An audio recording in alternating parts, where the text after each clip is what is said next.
A chuva caía impiedosa sobre o asfalto rachado da zona oeste de Chicago. Passos ecoavam pela escuridão sufocante, seguidos por um baque pesado e antinatural. Uma jovem a caminho do seu carro congelou. O que encontrou ao ofegar nas sombras não testaria apenas os seus votos médicos.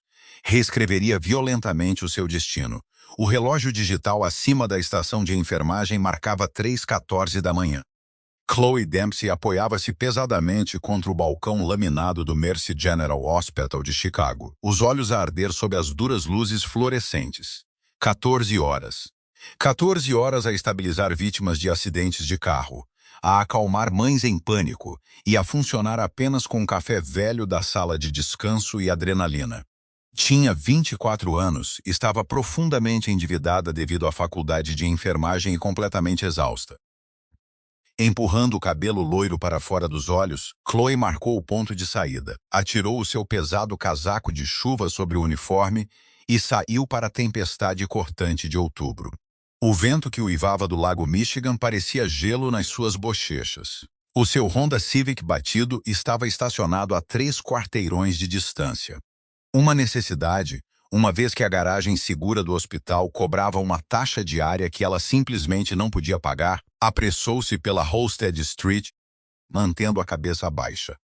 Ao virar para o beco estreito e mal iluminado, que servia de atalho para o seu estacionamento, um estrondo metálico fê-la parar bruscamente. Parecia um caixote do lixo a ser derrubado, seguido por um som áspero e úmido. A respiração de Chloe engasgou-se, apertou a pega do seu spray de pimenta e deu um passo cauteloso para trás. Ajuda! A voz era mal um sussurro, raspando contra o som da chuva. Os instintos de enfermagem de Chloe, incutidos ao longo de anos de treino árduo, guerrearam imediatamente com os seus instintos básicos de sobrevivência. Tirou o telemóvel, pronta para ligar para o 112, e clicou na lanterna. O feixe cortou a escuridão, iluminando um homem encostado à parede úmida de tijolos. Estava vestido com um fato cinzento à medida que estava arruinado, encharcado pela chuva e com uma mancha escura e a espalhar-se pelo abdômen. Mesmo à luz forte, o seu rosto era marcante, mandíbula afiada, maçãs do rosto aristocráticas e cabelo escuro colado à testa. Não parecia as habituais vítimas de becos que ela tratava na urgência. Parecia dinheiro antigo, poder e perigo.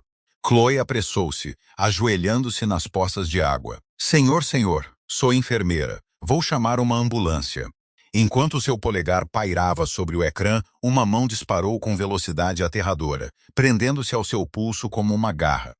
Os seus olhos abriram-se de rompante. Eram de um âmbar penetrante e frio. Sem polícias, ofegou ele, a voz apertada de agonia. Sem hospitais. Vão acabar o trabalho. Você está a sangrar, insistiu Chloe tentando libertar os seus dedos. Precisa de um cirurgião de trauma. Eu preciso, tossiu ele, um som terrível e gorgolejante. Conserte ou ambos morremos aqui. Ele moveu-se ligeiramente e a lanterna de Chloe captou o brilho baço de uma pistola pesada pousada na sua coxa, o dedo perigosamente perto do gatilho. O pânico apoderou-se da sua garganta, mas o juramento que fez de salvar vidas ancorou-a. Se chamasse os paramédicos, ele podia atirar-lhe. Se o deixasse, estaria morto em 20 minutos. Ok. Respirou ela, o coração a bater contra as costelas. O meu carro está ali mesmo. Consegue levantar-se? Levou 10 minutos agonizantes para arrastar aquele corpo de 1,80 de músculos sólidos para o banco do passageiro do seu Civic. Reclinou o banco, atirou uma toalha de praia sobre o seu tronco para esconder a ferida e acelerou em direção ao seu apartamento em Pilsen. Contornou 3 viaturas da polícia na Roosevelt Road, as mãos a tremer tanto que mal conseguia segurar o volante. O seu apartamento ficava no 2º andar, acessível por uma escada de incêndio precária que contornava o átrio principal. Como conseguiu levantar um homem de 90 quilos por aquelas escadas de metal, Chloe nunca saberia. A adrenalina era uma droga aterradora. Uma vez dentro da sua cozinha apertada e mal iluminada, empurrou tudo da mesa correio, uma tigela de fruta, os seus livros de estudo e ajudou-o a subir para a superfície plana. Ele estava à beira da consciência. Qual é o seu nome? Perguntou Chloe, desesperada para o manter acordado enquanto abria o seu kit de trauma de emergência. Tinha acumulado material ao longo dos anos. Suturas, compressas esterilizadas, lidocaína e um bisturi. Dominic, murmurou ele, os olhos a seguir os seus movimentos frenéticos. Eu sou Chloe. Dominic, tenho de lhe cortar a camisa. Isto vai doer. Ela não esperou pela sua permissão. Cortando a seda e a lã arruinadas, expôs o seu tronco. A ferida de entrada era limpa, logo abaixo das costelas do lado direito, mas não havia ferida de saída. A bala ainda estava lá dentro. Tenho anestesia local, mas não geral, avisou ela, aspirando uma seringa de lidocaína. Vai sentir a pressão. Dominique agarrou à beira da mesa da cozinha, os nós dos dedos a ficar brancos. Faça-o. Durante a hora seguinte, a pequena cozinha de Chloe tornou-se um teatro de operações. Esterilizou os seus instrumentos em água a ferver, verteu betadine sobre a ferida e pôs-se a trabalhar. O ar ficou denso com o cheiro metálico de cobre e o odor acre do antisséptico. Dominic não gritou. Ele soltou gemidos baixos e guturais. Os seus olhos âmbar fixos no gesso rachado do teto, a mandíbula tão tensa que ela temia que os seus dentes se partissem. Finalmente, as suas pinças atingiram algo duro. Com uma puxada nauseante, extraiu uma bala de 9 mm deformada e deixou-a cair numa tigela de vidro com um forte tilintar. Consegui, respirou ela. O seu uniforme estava encharcado de suor. Trabalhou rapidamente para limpar a ferida, empacotá-la e suturá-la com pontos precisos e uniformes. Quando acabou de colocar o último pedaço de gaze, as suas mãos finalmente pararam de trabalhar e começaram a tremer. Recuou, atirando as luvas ensanguentadas para o lixo. A cabeça de Dominic inclinou-se para o lado, a respiração finalmente estabilizando num ritmo profundo e exausto. Tinha desmaiado. Chloe desabou numa cadeira de jantar de madeira em frente a ele, a olhar para o mafioso a sangrar na sua mesa de cozinha. Atirou-lhe um cobertor, trancou a porta principal e apoiou a cabeça nos braços. Disse a si mesma que apenas fecharia os olhos por 1 minuto, apenas até ao nascer do sol. Chloe acordou com o som do silêncio. Endireitou-se de repente, o pescoço rígido e dorido. A luz do sol da manhã entrava pelas persianas poeirentas do seu apartamento. Olhou para a mesa da cozinha. Estava vazia. O pânico apoderou-se do seu peito. Dominique, chamou ela, a voz a falhar. Saiu disparada da cadeira, verificando a sala de estar, a casa de banho minúscula, o corredor. Nada. A única prova de que a noite não tinha sido um sonho febril era o cheiro persistente de colônia de sândalo cara misturado com iodo e as toalhas ensanguentadas empilhadas na pia. Ao voltar para a cozinha, um brilho prateado chamou-lhe a atenção. Pousada no balcão ao lado da sua cafeteira estava um pesado envelope manila sem marca. Em cima dele estava um elegante isqueiro Zippo prateado, gravado com uma letra R ornamentada e imponente. Com dedos trêmulos, Chloe abriu o envelope. Lá dentro, havia pilhas grossas e amarradas de notas de $100 impecáveis. Contou rapidamente a pilha superior e multiplicou. Eram $50.000. Oh, meu Deus! Sussurrou ela, largando o envelope como se a tivesse queimado. Passou a hora seguinte a esfregar freneticamente a cozinha com lixívia, a atirar as roupas ensanguentadas para sacos de lixo e a esconder o dinheiro debaixo das tábuas soltas do chão do seu quarto. Não o podia ficar, mas também não podia exatamente levá-lo à polícia. Quando Chloe chegou ao Mercy General para o seu turno da noite, sentiu-se como uma impostora. Todas as vezes que as portas duplas da urgência deslizavam, esperava que homens fortemente armados entrassem. Parece um fantasma, Dempsey, observou a sua colega Sarah Jenkins enquanto reabasteciam os carrinhos de suprimentos. Está a lutar contra um bicho? Apenas não dormi bem, mentiu Chloe fluentemente, embora a sua frequência cardíaca estivesse a pairar em torno de 100 batimentos por minuto. A sua ansiedade provou ser justificada. 2 horas depois, pesados passos ecoaram pelo corredor e o detetive Ray Garrison entrou na estação de enfermagem. Garrison era um polícia notoriamente agressivo da Divisão de Crime Organizado da Polícia de Chicago. Mostrou o seu distintivo a Sarah antes de virar o seu olhar aguçado e predatório para Chloe. Enfermeira Dempsey, perguntou Garrison, tirando um pequeno caderno do seu trench coat. Estou a investigar um tiroteio que ocorreu na zona oeste inferior no início da manhã de ontem. Uma testemunha viu uma mulher com a sua descrição ajudar um homem ferido num Honda azul. O estômago de Chloe desceu para os sapatos, mas o seu rosto permaneceu uma máscara de polida confusão. Lamento, detetive. Saí do turno às 3 da manhã e fui diretamente para casa. Não vi ninguém. Garrison inclinou-se sobre o balcão, invadindo seu espaço pessoal. Bateu uma fotografia na secretária. Tenha certeza disso? Dê uma boa olhada. Encontramos muito sangue naquele beco. Sabemos que ele foi atingido. Chloe olhou para a foto. Era uma imagem de vigilância, mas o rosto era inconfundível. A mandíbula afiada, os olhos frios e calculistas. Esse é Dominic Rossi, disse Garrison, a voz a descer para um registro baixo e perigoso. Chefe do sindicato Rossi. Ele praticamente é dono dos cais, dos sindicatos de construção e de metade dos políticos desta cidade. Foi emboscado pela família Moretti. Se o ajudou Dempsey, está a abrigar um fugitivo importante. E se os Moretti descobrirem que o salvou, vão descascar-lhe a pele. Chloe forçou-se a olhar Garrison nos olhos. Nunca vi esse homem na minha vida. Agora, se me der licença, tenho pacientes. Garrison olhou-a por um momento longo e sufocante antes de arrancar a foto de volta. Se eu descobrir que está a mentir, querida, a sua licença de enfermagem será o menor dos seus problemas. O resto do turno foi um borrão de terror. Chloe não conseguia concentrar-se. Estava apanhada entre um implacável chefe da máfia e uma força policial corrupta e violenta. Mas os seus problemas estavam prestes a multiplicar-se. Passou uma semana. As notícias eram dominadas por relatos de uma guerra de gangues em ascensão em Chicago, edifícios em chamas, trabalhadores dos cais a desaparecer. Mas Dominic Rossi não estava em lado nenhum.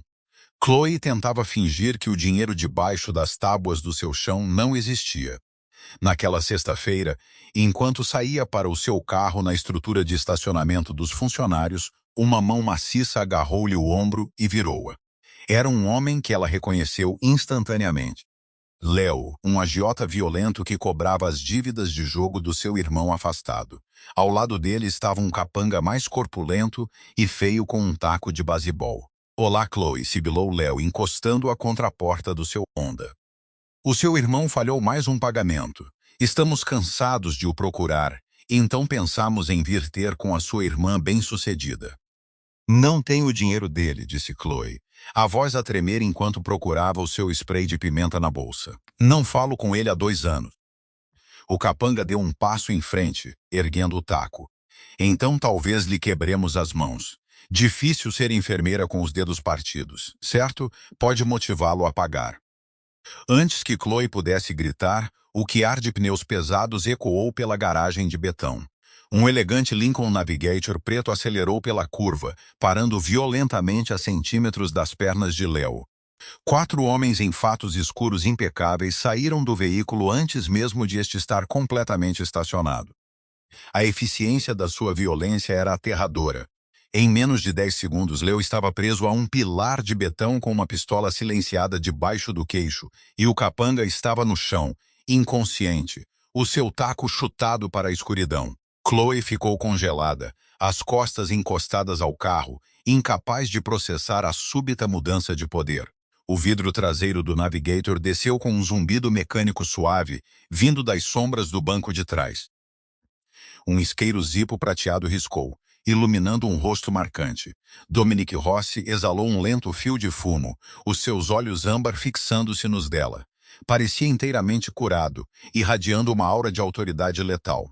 Entre no carro, senta Dempsey, disse Dominic, a voz suave e imperiosa. Temos uma dívida a discutir. Chloe hesitou, olhando para os capangas presos pelos homens de Rossi e depois para a porta aberta do SUV. Percebendo que não tinha absolutamente nenhuma escolha, deslizou para os assentos de couro do Navigator.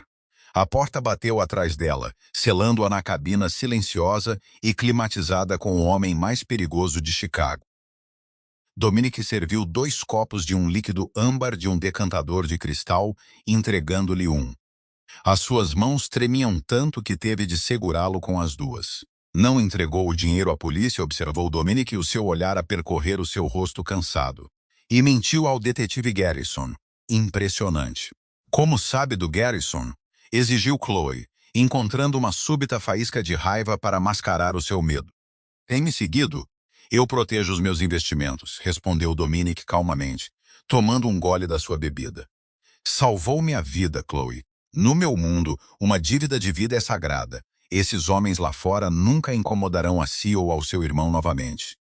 Não o fiz por uma recompensa, retrucou ela. Fiz porque sou enfermeira. Agora deixe-me sair. Dominic inclinou-se para a frente, o leve cheiro a sândalo a lavar sobre ela. Não posso fazer isso. Ainda não. Sabe a bala que tirou de mim? Pedi às minhas pessoas para analisarem a balística. Ele estendeu a mão para o bolso do peito e tirou um pequeno saco de evidências transparente. Lá dentro estava a bala de 9,9 mm deformada que ela desenterrara da sua carne na sua mesa de cozinha. Esta bala pertence a uma arma registrada, disse Dominic, a voz a descer para um sussurro mortal. Registrada no Dr. Alan Holloway, o seu chefe de cirurgia. O sangue de Chloe gelou. Dr. Holloway, isso é impossível. Ele é um cirurgião. Ele também está na folha de pagamento da família Moretti, corrigiu Dominic suavemente. O seu hospital é uma fachada para suas operações de lavagem de dinheiro. Holloway deu-lhes a dica sobre a minha localização naquela noite. E agora Holloway sabe que uma enfermeira com a sua descrição salvou a minha vida. Você não está segura, Chloe. Nem da polícia, nem do seu chefe, e certamente não nesta cidade. Ele estendeu a mão, inclinando gentilmente o seu queixo para cima, forçando-a a olhar nos seus olhos intensos e inflexíveis. A partir deste segundo, você pertence-me, e eu sou a única coisa que a mantém viva. O Lincoln Navigator negro deslizou suavemente pela Lakeshore Drive, o cintilante horizonte de Chicago, em contraste gritante com a realidade sombria e violenta em que Chloe tinha acabado de ser puxada. Sentou-se rigidamente no assento de couro, a olhar para Dominic Rossi.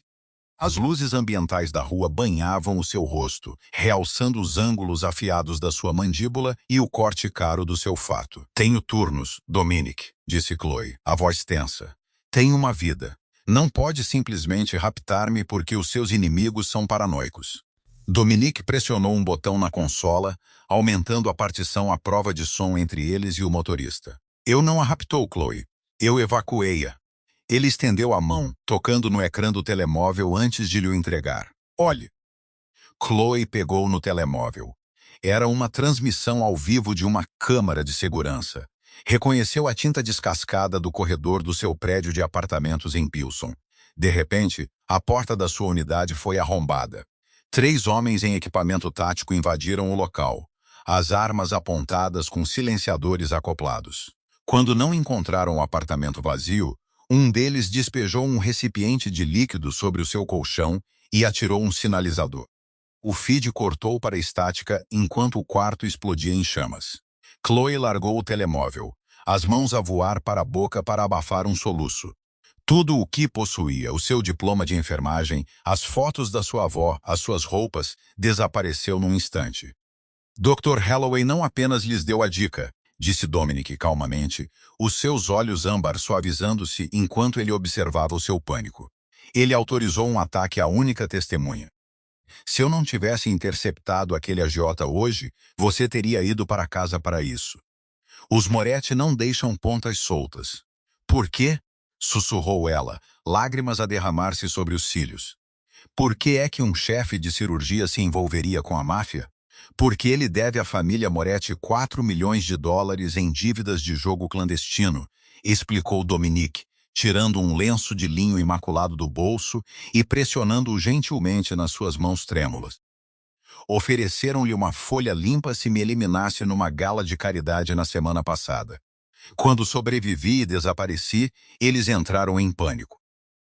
O SUV desceu para uma garagem subterrânea sob um imponente arranha-céus de luxo na Gold Coast. Os homens de Dominic flanquearam-nos assim que as portas se abriram, escoltando-os por um elevador privado que abria diretamente para uma cobertura espaçosa de milhões de dólares com vista para o Lago Michigan. Era uma fortaleza de mármore, vidro e aço. Você ficará na ala leste, instruiu Dominic, tirando seu blazer. Os meus homens guardam o perímetro. Ninguém sabe que esta propriedade pertence ao Sindicato Rossi. Você está completamente segura aqui. Durante 3 dias, Chloe viveu numa gaiola dourada. Tinha acesso a um guarda-roupa de roupas de grife que misteriosamente lhe serviam perfeitamente, refeições gourmet preparadas por um chefe particular e uma vista desobstruída da cidade em que já não podia andar em segurança. Mas o isolamento corroía, e a tensão entre ela e Dominic engrossava sempre que ele entrava numa sala. Ele era implacável ao conduzir negócios. Ela ouvia-o muitas vezes a dar ordens ao telefone sobre contentores de transporte, greves sindicais e ataques retaliatórios contra frentes Moretti. Mas com ela, ele era completamente diferente. Ele era atencioso, perigosamente gentil. Na quarta noite, Dominic sentou-se no sofá de veludo do escritório, um copo de Macallan 25 na mão, com um ar incomumente exausto. Deixe-me ver os seus pontos, murmurou Chloe, quebrando o silêncio. Ele não discutiu. Pousou o copo e desabotoou a camisa social. As nódoas negras ao redor do seu tronco tinham desvanecido para um amarelo pálido, e a incisão estava a cicatrizar perfeitamente. Enquanto as pontas dos dedos de Chloe traçavam a fita médica, a respiração de Dominic engasgou-se. Ele agarrou-lhe a mão, o polegar a traçar as suas juntas. Salvou-me a vida, Chloe, disse ele, a voz a descer para um sussurro rouco. Estive rodeado de assassinos e bajuladores toda a minha vida. Você é a única pessoa que alguma vez me tocou apenas para me curar. O ar na sala ficou pesado, elétrico. Chloe olhou para cima, o coração a bater contra as costelas. Tinha medo dele, mas estava totalmente cativada. Inclinou-se, a distância entre eles evaporou quando as pesadas portas de carvalho do escritório se abriram de rompante. O subchefe de Dominic, um homem corpulento chamado Lorenzo, entrou. Chefe, temos um problema no porto Southside. Dominic largou imediatamente a mão dela, o seu comportamento voltando a ser o do implacável e calculista chefe da máfia. O que é? A alfândega está a fazer uma rusga aos nossos contentores, disse Lorenzo, enxugando o suor da testa. Alguém lhes deu a dica sobre o carregamento de armas. Enquanto Lorenzo estendia a mão para o bolso para pegar no telemóvel, algo escorregou do bolso e caiu no chão de madeira. Chloe agachou-se instintivamente para o apanhar. Era um pequeno frasco de comprimidos laranja, mas não era um frasco de farmácia normal.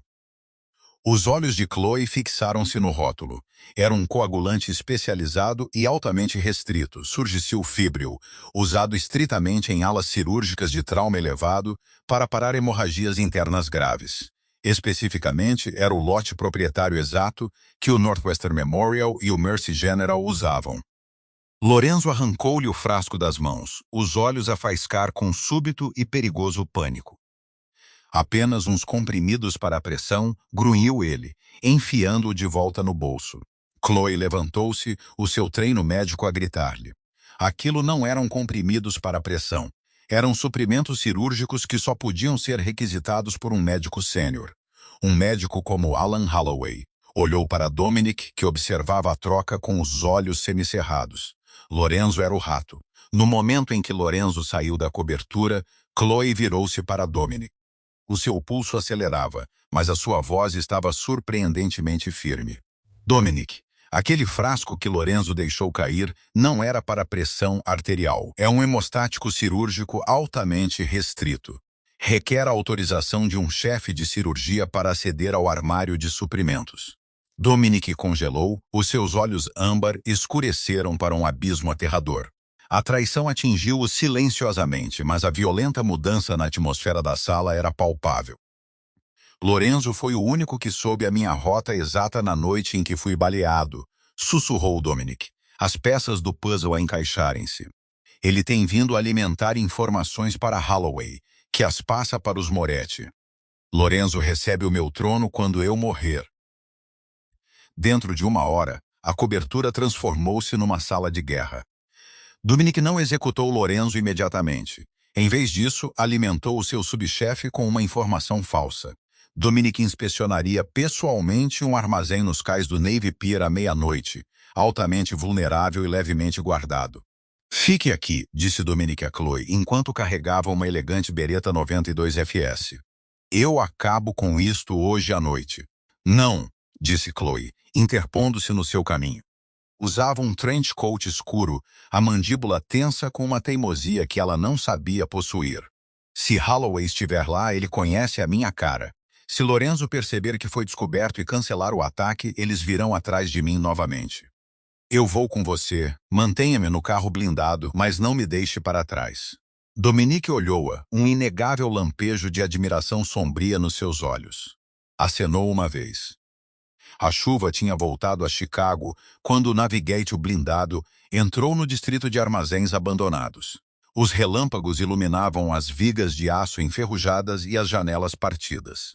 Chloe sentou-se na parte de trás do SUV com dois guardas fortemente armados, a observar os monitores ligados às câmaras de segurança que a equipa de Dominic tinha instalado discretamente naquela tarde. No ecrã, Lorenzo chegou com uma dúzia de soldados Moretti fortemente armados e, parado nervosamente atrás, a usar um impermeável úmido, estava o Dr. Alan Holloway. Dominic saiu das sombras do armazém, completamente desarmado, as mãos nos bolsos do seu casaco elegante. Lorenzo. A voz de Dominic ecoou pelo espaço cavernoso, amplificada por um sistema de PA escondido. Trouxe convidados. Lorenzo levantou a arma, a sorrir. Acabou, Dominic. Os Moretti prometeram-me a Zona Sul. Você é notícia de ontem. Eu sou a cidade, Lorenzo, respondeu Dominic friamente. Antes que Lorenzo pudesse puxar o gatilho, o armazém explodiu. Os franco-atiradores de Dominic, escondidos nas passarelas, desencadearam uma salva coordenada e devastadora de tiros silenciados. Os soldados Moretti caíram antes mesmo de saberem que estavam cercados. Em poucos segundos, apenas Lorenzo e o Dr. Holloway restaram de pé, ambos desarmados e forçados a ajoelhar-se. Dominic sinalizou o SUV. Um dos guardas abriu a porta para Chloe. As suas pernas pareciam de chumbo, mas ela forçou-se a entrar no armazém, o cheiro a pólvora e ozono denso no ar. Holloway olhou para cima, o rosto a perder toda a cor ao vê-la. Chloe, começou ele, a voz trêmula. Enfermeira Dempsey, por favor, diga-lhes. Diga-lhe que sou um bom homem. Fui forçado. Você queimou a minha casa, disse Chloe, a voz a ecoar no vasto espaço ensanguentado. Olhou para o homem que outrora tinha repreendido sobre o juramento hipocrático. Você enviou assassinos para matar um dos seus próprios enfermeiros para cobrir as suas dívidas de jogo. Você já não é um médico. Você é um açougueiro. Dominic pôs-se atrás de Holloway, colocando o cano frio da sua pistola na nuca do cirurgião, mas antes de puxar o gatilho, olhou para Chloe. Posso acabar com ambos? Disse Dominic suavemente, ignorando os homens a tremer aos seus pés. Mas este é o ponto de não retorno para você, minha Chloe. No bolso do meu casaco está um passaporte forjado, uma nova identidade e um voo para Zurique, saindo em 2 horas. Você pode ir embora agora, limpa e rica. Ou, ele fez uma pausa, os seus olhos a queimarem nos dela, com devoção absoluta e possessiva. Ou você fica, você aceita este mundo, você aceita-me. Mas se me escolher, Chloe, eu nunca deixarei ir. Você será a rainha deste sindicato. E Deus ajude quem alguma vez a olhar de forma errada novamente. Chloe olhou para o passaporte a sobressair do bolso do seu casaco. Uma vida segura, tranquila e solitária na Suíça. Depois olhou para o belo e aterrorizante chefe da máfia que tinha dilacerado a cidade para manter viva. O homem cuja vida ela tinha salvado com as próprias mãos. Ela não estendeu a mão para o passaporte. Em vez disso, deu um passo em frente, estendendo a mão para afastar suavemente uma gota de chuva da lapela do fato de Dominic. Sempre odiei o frio na Suíça, murmurou Chloe. Um sorriso sombrio e triunfante espalhou-se pelo rosto de Dominic. Ele puxou-a para perto do seu peito, capturando os seus lábios num beijo esmagador e possessivo que sabia a chuva e a poder absoluto. Atrás deles, um único tiro ecoou pelo armazém, seguido rapidamente por um segundo. Chloe não vacilou. Simplesmente envolveu os seus braços à volta do chefe do sindicato Rossi, abraçando finalmente as sombras. Que descida emocionante para o submundo do crime. Chloe passou de uma enfermeira em dificuldades para a rainha intocável do sindicato Rossi num piscar de olhos. Teria aceitado o voo para a Suíça ou ficado com o perigoso chefe da máfia? Deixe-nos saber a sua escolha nos comentários abaixo. Se adorou este intenso romance de máfia, Clique em gosto, partilhe este vídeo com seus amigos e certifique-se de que subscreve para mais histórias dramáticas.